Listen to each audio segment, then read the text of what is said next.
In this video, I'll show you more data insights under the Teaching tab, and also how you can submit grades and feedback to students in assessments.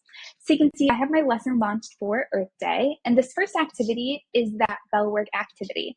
I already clicked the Analyze Responses button, but you can see here that it gives me a list of areas that my students struggled in this activity and a list of actionable recommendations I can take based on how my students responded to those bell work questions. This can be regenerated at any point if you received more student responses or if you would like new ideas.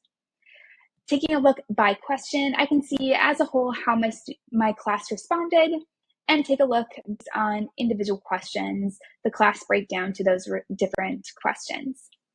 By student will show me the score of all my students, and then questions and answers shows me those assessment questions at a glance. Taking a look then at that second activity is where I have my open-ended question that students responded to after the scavenger hunt. Again, I already clicked the Analyze Responses button, and it shows me here a list of struggle areas based on how they responded to that question and actionable recommendations. Now, under the Questions tab, this is where I can see my student responses to that open-ended question and also submit a grade and feedback. Now, I've already graded some of my students, but I have 2 students left to grade. So I'm going to go down to theirs, and it's going to show me their response and give me an area to enter in a score. I'm going to say that this is a 4. And then I also have an area to submit any feedback.